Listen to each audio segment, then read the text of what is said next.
Des spectres, des apparitions fantastiques et des lieux mystérieux. Bonjour et bienvenue pour ce nouvel épisode d'Itinéraire Bretagne consacré cette fois-ci aux lieux hantés de la région. Je vous propose d'ailleurs d'aller essayer de rencontrer ou d'apercevoir l'un des fantômes les plus connus de la région, la fameuse Dame Blanche de Trécesson. Une jeune fille, une mort violente, un château, le tout au beau milieu de la forêt légendaire de Brocéliande. Il n'y a pas que Merlin, Viviane et le roi Arthur à habiter la forêt de Brocéliande. Il y a la Dame Blanche du château de Trécesson. La Dame Blanche, l'un des phénomènes les plus observés à travers le monde. Oui, mais celle-ci, on connaît son histoire. Il y a eu un témoin de sa mort, c'était en 1750. Par le pont qui longe le château, là, il a vu arriver un carrosse. Un autre homme est descendu du carrosse, lui aussi masqué, lui aussi vêtu tout de noir. Il portait une torche et par l'autre main, il a tiré une femme du carrosse. Il l'a approchée du trou. On l'a assommée avec un coup de pelle. On a jeté son corps inerte au fond de la fosse et on a recouvert son corps avec de la terre.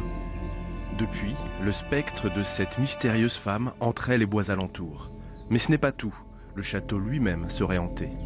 Là aussi, il y a un témoin, le chevalier Philippe de l'Hôpital y aurait passé une drôle de nuit. À minuit exactement, il a été réveillé par une lueur et quelques bruits. Et au fond de la pièce, il a vu deux hommes en grand habit disputer une partie de cartes. Philippe a pris peur, il a pris ses pistolets, il a tiré sur ces deux spectres et tout a disparu. Un seigneur en partance pour les croisades et sa bien-aimée rejoueraient à l'infini leurs adieux déchirants sur le pont-levis du château. Des fantômes prisonniers de leur amour. Parce qu'en Bretagne, les histoires de fantômes commencent souvent par être de belles histoires.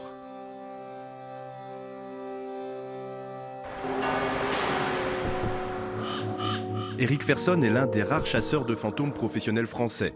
Un art qu'il exerce depuis plus de 30 ans dans le monde entier. Auteur de plusieurs ouvrages sur le sujet, il a entre autres publié un manuel du chasseur de fantômes.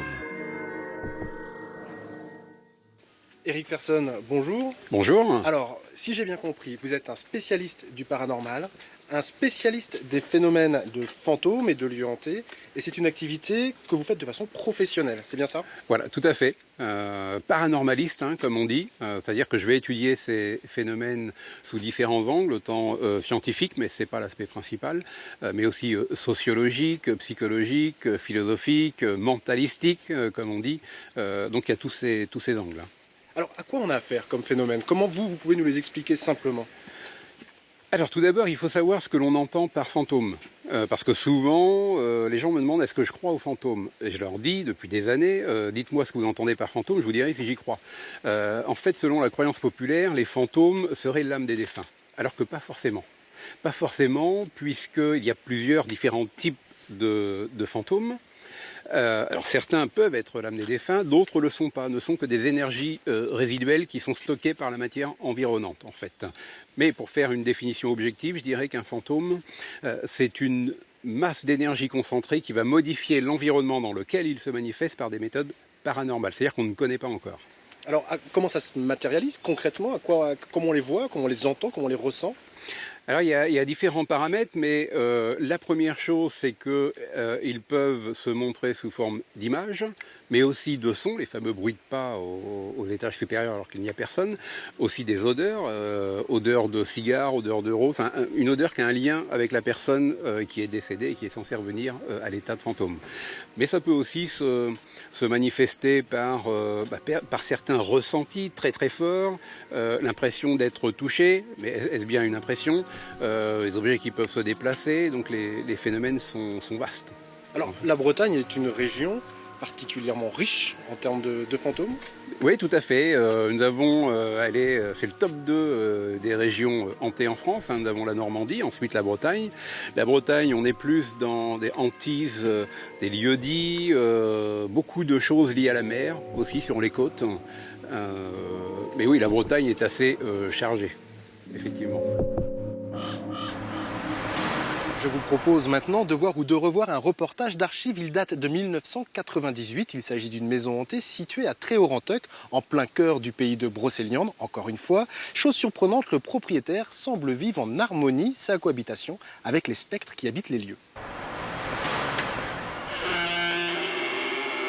On imagine des fantômes qui sortent des murs avec leurs draps à minuit et qui, on entend des ossements, des grincements, des choses sinistres. Alors que là, c'est pas du tout le cas. Là, je ne vois personne, mais je sens la présence des gens. Moi, j'étais dans cette maison bien vivant, bien réel.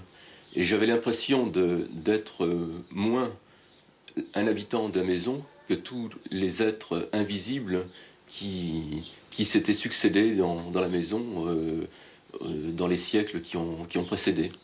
S'il s'agit de fantômes, ce sont des gentils fantômes. Parce que généralement, ils ne m'empêchent pas de dormir. Je pense que nous arrivons à cohabiter de façon très harmonieuse. Il y a le mystique, il y a le scientifique et il y a celui qui veut y croire. À Tréorenteuc, Jackie est allé entretient l'imagination de sa maison et déjà il se voit dans les habits du gentil revenant. Moi ici, je suis de passage et il faudra peut-être ma vie de passage justement pour que je puisse m'installer à mon tour de façon plus durable dans cette maison. Des fantômes, des présences, des bruits et des absences. Chaque maison a sa vie intérieure. Et si tout heureusement ne sont pas hantées, beaucoup, en tout cas, ont l'air d'être habités. C'est la fin de cet itinéraire Bretagne consacré aux fantômes de la région. Sachez que le château de Trécesson n'est pas ouvert au public. Rien ne vous empêche par contre d'aller alentour tenter d'apercevoir la Dame Blanche. Et puis les lieux chargés, comme disent les spécialistes, ne manquent pas en Bretagne, alors bonne chasse.